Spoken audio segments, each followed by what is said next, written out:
சாதித்தொள்ளாய் ஸ்ரீமதே ராமானுஜாய நமக. ஸ்ரீமத் கோவிந்த ராமானுஜா சரணோ சரணம் பிரபத்தே. ஸ்ரீமதே கோவிந்த ராமானுஜாய நமக. மலையில் வேங்கடவர்க்கு மாமனார் வாழியே, மணிச்சுடர்கோள் அனந்தனென வந்துதித்தான் வாழியே, உலகுக்கோர் தஞ்சமென உதித்தருள்வோன் வாழியே, உலகமுண்ட மாலடியை உகந்தருள்மவன் வாழியே, இலங்கு சித்திரை தன்னில் சித்திரையோன் வாழியே, எந்தை எதிராசர் இணையடியோன் வாழியே, அலர்மேல் மங்கை திரு உகப்பனார் வாழியே, அனந்தாழ்வான் அடியிணைகள் அனவரதம் வாழியே என்று புகழப்படக்கூடிய அனந்தாழ்வான் என்று சொல்லப்படக்கூடிய ஒரு ஆச்சாரியர் திருமலையிலே அவருடைய ஆச்சாரியரான ராமானுஜரின் உத்தரவின் பேரிலே பகவானுக்கு புஷ்ப கைங்கரியம் செய்வதற்காக ஒரு நந்தவனத்தை ஏற்படுத்தி திருவேங்கடமுடையானுக்கு தினந்தோறும் புஷ்பங்களை பறித்து மாலை தொடுத்து புஷ்ப கைங்கரியம் செய்து கொண்டு வந்துகிறார். அவர் அமைத்த அந்த நந்தவனத்தை ஆச்சாரனுடைய உத்தரவினாலே ஏற்படுத்தப்பட்ட நந்தவனம், அதில் எந்த விதமான அபச்சாரங்களும் ஏற்பட்டு விடக்கூடாது என்பதற்காக அனந்தாழ்வான் மிகவும் கட்டுப்பாடுகளோடு அந்த நந்தவனத்தை நடத்தி கொண்டு வருகிறார். அந்நியர்களை யாரும் அத்துமீறி அங்கே உள்ளே நுழைய விடாமல் மிகவும் கட்டுக்காவலோடு அந்த நந்தவனத்தை நிர்வகித்து வருகிறார். அந்த நந்தவனத்தில் வசந்த காலம் வந்த ஒரு இரவு நேரங்களில் அங்கே பூக்களெல்லாம் பறிக்கப்பட்டு கிடக்கிறது. சில மலர்களெல்லாம் தொடுத்து சிலர் அணிந்து வீசப்பட்ட நிலையிலே கிடக்கிறது. அந்த நந்தவனத்தில் விளைந்திருந்த பழங்களெல்லாம் பறித்து உண்ணப்பட்டிருந்தது. அப்படி உண்ண பழங்களுடைய கொட்டைகள் அங்கே வீசப்பட்டு அந்த நந்தவனம் அனைத்தும் விகாரப்பட்டு கிடக்கிறது. இதை பார்த்த அனந்தாழ்வான், யாரோ நமக்கெல்லாம் தெரியாமல் இந்த நந்தவனத்துக்குள்ளே வந்து போகிற ஒரு நிலை இருக்கிறது, வருவது மாத்திரமல்லாமல் பகவானுக்காகவே என்று நாம் தயார் செய்கிற பழங்களையும் புஷ்பங்களையும் அசுத்தப்படுத்தி விட்டு போகிறார்களே என்று நினைவுபடுத்தி இவர்களை யாரென்று பிடிக்க வேண்டும் என்று சில காவலர்களை நியமிக்கிறார். அப்படி காவலர்களை நியமிக்கிற போதும் அந்த நந்தவனத்திற்குள்ளே நுழைந்து யார் அசுத்தப்படுத்துகிறார்கள் அல்ல அந்த பூக்களை பயன்படுத்துகிறார்கள் என்பதை கண்டுபிடிக்க முடியவில்லை. இது ஒரு நாள் இரு நாள் அல்ல, தொடர்ந்து 8 நாட்களாக நடைபெற்று வருகிறது. அனந்தாழ்வானுக்கு மிகப்பெரிய குழப்பம். யார் வந்து போகிறார்கள் என்பதை நம்மால் கண்டுபிடிக்க முடியவில்லையே என்று ஒரு யோசனையிலே இருக்கிறார். ஆனால் அப்படி அந்த நந்தவனத்திற்குள்ளே வந்து பிரவேசித்து விட்டு செல்பவர்கள் யார் என்பதென்றால் சாட்சாத் திருவேங்கடமுடையானும் அலர்மேல் மங்கை தாயாரும் தான். இரவு நேரத்தில் அந்த நந்தவனத்திற்குள்ளே நுழைந்து அங்கே இருக்கிற சகலவிதமான வஸ்துக்களையும் அனுபவிக்கிறார்கள். இது அனந்தாழ்வானுக்கு தெரிந்திருக்க நியாயமில்லை. இவ்வாறு 8 நாட்கள் காவல் காத்த நிலையில் 9வது நாள் ஆழ்வானுக்கு அனுகிரகம் செய்ய நினைத்த பெருமாளும் பிராட்டியும் ஒரு அரசனாகவும் அரசியாகவும் வேடமிட்டு கொண்டு அந்த நந்தவனத்தில் இரவு நேரத்தில் உலாவுகிறார்கள். அப்போதுதான் அனந்தாழ்வான் கண்ணுக்கு அவர்கள் தோற்றமாகிறார்கள். நம்ம நந்தவனத்திற்குள்ளே நுழைந்து இதை இவ்வாறெல்லாம் அசுத்தப்படுத்தியிருக்கிறார்களே என்ற கடும் கோபத்தில் இருந்த அனந்தாழ்வான் ஓடி சென்று அந்த இருவரையும் தன் கையாலே பிடித்து தண்டிக்க பார்க்கிறார்.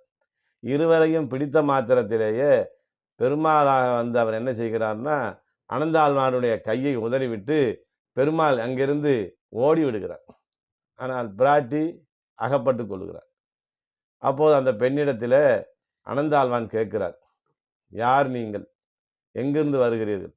நான் பகவானுக்காகவே தொண்டு செய்வதற்காக ஏற்படுத்திய இந்த நந்தவனத்தை இப்படி அத்துமீறி நுழைந்து இதையெல்லாம் இப்படி சேசப்படுத்தி பகவானுக்கு இதை அர்ப்பணிக்க முடியாமல் இடையூறு செய்கிறீர்களே, உன் கணவன் யார், நீங்கள் எந்த ஊர், எங்கிருந்து வருகிறீர்கள் என்ற விவரத்தை எல்லாம் என்னிடத்திலே நீ சொல்ல வேண்டும் என்று அந்த பெண்ணை மிகவும் மிரட்டி கேட்கிறார். அப்போ அந்த பெண் சொல்லுகிறார், நான் ஒரு பெண்ணாக இருப்பதனாலே கணவனுடைய பெயரை சொல்வதில் அது நியாயமில்லை. அதனால என்னுடைய கணவனுடைய பெயரை நான் சொல்லுவதாக இல்லை. அதனால நீங்கள் என்னை விட்டுவிட வேண்டும் என்று கேட்கிறார். அப்போது அனந்தாழ்வான் சொல்லுகிறார், நீ மிகப்பெரிய பேச்சு சாதுரியம் மிக்க பெண்ணாக இருக்கிறாயே. உனக்கு கணவனாக இருந்தாலும் கூட அவன் கள்வன். என்னுடைய நந்தவனத்திற்குள்ளே அத்துமீறி நுழைந்து மலர்களையும் பழங்களையும் பறித்ததனால அவன் தண்டிக்கப்பட வேண்டியவனாக இருப்பதனால அவனை பற்றி நீ சொல்ல வேண்டும். அப்படி சொல்ல தவறினால் இந்த செண்பக மரத்திலே உன்னை நான் கட்டி போட்டு விடுவேன் என்று சொல்லிவிடுகிறார்.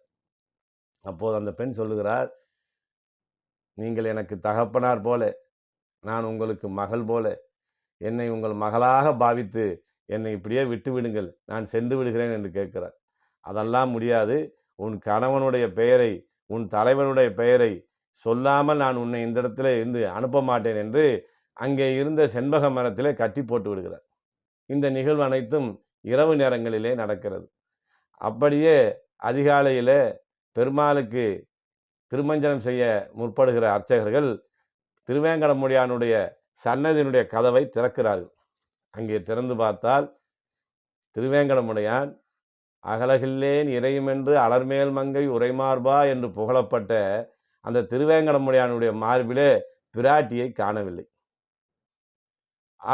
பட்டர்களுக்கும் ஆச்சரியம், என்ன இத பெரிய அநியாயமாக இருக்கிறது, பகவானுடைய மார்பிலிருந்து பிராட்டியை காணவில்லையே என்று அங்கே குழப்பத்திலே நிற்கிற போது அங்கே இருக்கிற அந்த பட்டர்கள் ஒருவருக்கு ஆவேசித்து அந்த அவருடைய வார்த்தையிலே சொல்லுகிறார், இரவு இப்படியெல்லாம் நடந்தது, பிராட்டி அனந்தாழ்வானுடைய நந்தவனத்திலே செண்பக மரத்திலே கட்டப்பட்டிருக்கிறாள் என்ற தகவலை அவர் அங்கே சொல்லுகிறார். இதை கேள்விப்பட்ட அந்த பட்டர்கள் அனைவரும் மொத்தமாக புறப்பட்டு அனந்தாழ்வானுடைய நந்தவனத்திலே வந்து நிற்கிறார்கள். அங்கே பார்த்தால் இரவு முழுதும் கட்டப்பட்ட நிலையிலே அந்த செண்பக மரத்தின் அடியிலேயே பிராட்டி அங்கே இருக்கிறார். வந்திருந்த அர்ச்சகர்கள் அனைவரும், அனந்தாழ்வானே, மிகப்பெரிய அபச்சாரம் செய்து விட்டீர்களே, பிராட்டியையே இப்படி மரத்தில் கட்டி போட்டு இருக்கிறீர்களே, சன்னதியிலே பிராட்டி இல்லாதனாலே அங்கே எங்களால் பூஜை காரியங்கள் எல்லாம் செய்ய முடியாமல் தடைபட்டு கிடக்கிறது என்று தெரிவித்தார். இதை கேள்விப்பட்ட மாத்திரத்திலே அனந்தாழ்வானுக்கு அங்கமெல்லாம் நடுங்கியது. உலகத்தையே காத்து ரட்சிக்கக்கூடிய, எல்லோருக்கும் புருஷகாரம் பண்ணக்கூடிய இந்த பிராட்டியை நாம் கட்டி போட்டு விட்டோமே, அவளாவது நம் இடத்திலே நான் தான் பிராட்டி என்று சொல்லியிருக்க கூடாதா? யசோதை பிராட்டிக்கு கட்டுப்பட்டு உரலிலே கட்டுண்டு கிடந்தானே, கண்ணனை போல இந்த எளிய அடியவனுடைய சொல்லுக்கு கட்டுப்பட்டு இப்படி செண்பக மரத்தில் கட்டப்பட்டு கிடக்கிறார்களே என்று பிராட்டியின் முன்னே தண்டம் சமர்ப்பித்து நின்றார். தாயே, என்னை நீங்கள் மன்னித்தள்ள வேண்டும். நீங்கள் பிராட்டி என்று தெரியாமல் உங்களுக்கு செய்யக்கூடிய கைங்கரியத்துக்கு இடையூறு ஏற்படுத்தியவர்கள் நினைத்து உங்களை கட்டி போட்டு விட்டேன். என்னை நீங்கள் மனதார மன்னித்தாக வேண்டும் என்று திருவடி சேவிக்கிறார். அப்போதும் அவர் திருவடி சேவிப்பதை தடுத்து பிராட்டி சொன்னார், நீங்கள் எனக்கு தகப்பனார், நான் உங்களுக்கு மகள். இந்த நிலையிலே எந்த மாற்றமும் இல்லை. எங்கள் மேலே உள்ள பக்தியின் வெளிப்பாட்டில் தானே என்னை நீங்கள் கட்டி போட்டீர்கள்.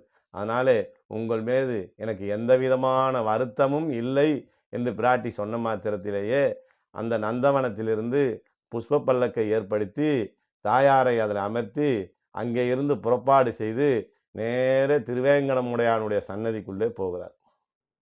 அங்கே போகிற போது முகமலர்ச்சியோடு திருவேங்கடமுடையான் அனந்தாழ்வானை வரவேற்கிறார். வாரீர் அனந்தாழ்வாரே, யார் உங்கள் நந்தவனத்திலே அத்துமீறி நுழைந்ததை என்பதை தெரிந்து கொண்டீர்களா? இப்போது என்ன செய்ய போகிறேன் என்று கேட்கிறார். தேவரீர், அடியேனை மன்னித்தே ஆக வேண்டும், தெரியாமல் ஒரு தவறு செய்து விட்டேன் என்று அவர் கைகூப்பி நிற்கிற போது பெருமாள் சொல்லுகிறார், அல்ல, நீங்கள் பக்தியின் வெளிப்பாட்டினாலே எங்கள் மீது அளவு கடந்த அன்பினாலே செய்த ஒரு நிகழ்ச்சி.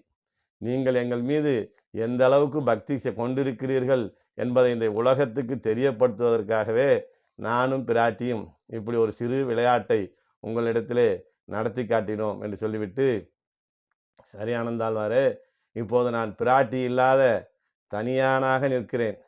நீங்கள் இப்போது அழைத்து வந்திருக்கிற அந்த கன்னிகையை எனக்கு நீங்கள் தாரை வார்த்து கொடுத்து மனைவியாக்கி கொடுக்க வேண்டும் என்று கேட்டுக்கொண்டார். அப்படி கேட்டது மாத்திரமல்லாமல் தன் தோளிலே இருந்த மாலையை எடுத்து அனந்தாழ்வானுக்கு சூட்டினார்.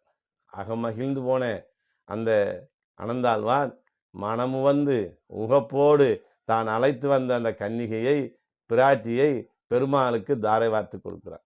அந்த தாரை வார்த்து கொடுத்த மாத்திரத்திலேயே அனந்தாழ்வான் முன்னிலையிலும் அங்கே இருந்த அர்ச்சகர் முன்னிலையும் அனைவரும் பார்த்து கொண்டிருக்கிற அந்த ஒரு நிலையிலே பிராட்டியானவள் நேரே பகவானுடைய மார்பிலே போய் அமர்ந்து கொள்கிறார். மீண்டும் அகலகில்லேன் இறையுமென்று அலர்மேல் மங்கை உரைமார்பா என்கிற ஒரு நிலையை நமக்கெல்லாம் காட்டி கொடுப்பதற்காக அங்கே பிராட்டி சென்று அமர்கிறார்.